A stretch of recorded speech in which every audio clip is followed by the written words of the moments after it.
দীর্ঘ লাইনে দাঁড়িয়ে মানুষ কিছু নিতে আসেনি, দিতে এসেছে। নগদ টাকা, খাবার, ওষুধ বা কাপড় যে যা পারছেন দিয়ে যাচ্ছেন বন্যার্তদের জন্য।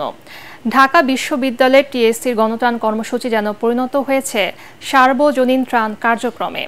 খলিলুর রহমান জুয়েলের ক্যামেরায় আরও জানাচ্ছেন মাহবুব কবির চপল।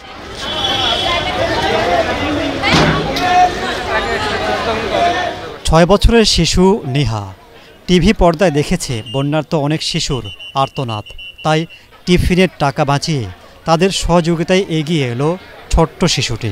যখন দেখি মানুষরা খুব কষ্ট পাচ্ছে, খুব কষ্ট করছে, এই জন্য আমার খুব কষ্ট লেগেছে, চোখে পানি চলে এসেছে। এই জন্য আমি বাবাকে ফোন দিয়ে বলেছিলাম যেন বাবা আমার টিফিনের টাকা দেয়, যেন আমি এটা নিয়ে আমার ভাই বোনদেরকে সাহায্য করতে পারি। ছোট বাচ্চাদেরকে কাপড় দিয়েছি, খাবার দিয়েছি, ওষুধ দিয়েছি। মানবতার এমন নানা গল্প ছড়িয়ে ছিটিয়ে আছে টিএসসিতে।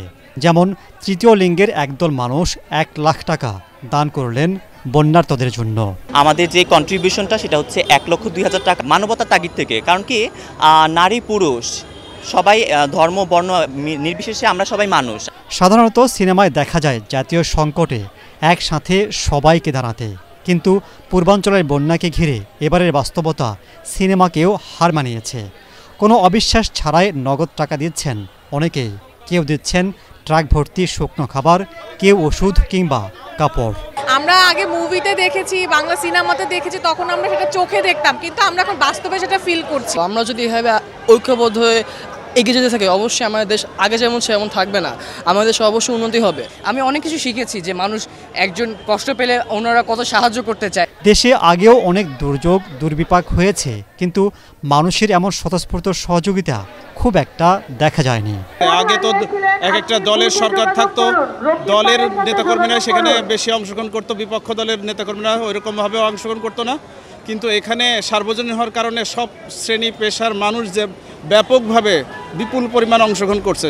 সবাই যে বিশ্বাস করে টাকা দিচ্ছে আমরা সেটা গুনছি না, আবার হচ্ছে ওনারাও এত করতেছে না, মানে আমরা ওনাদেরকে যেরকম বিশ্বাস করতেছি আর ওনারা আমাদেরকে যেরকম সাড়া দিচ্ছে।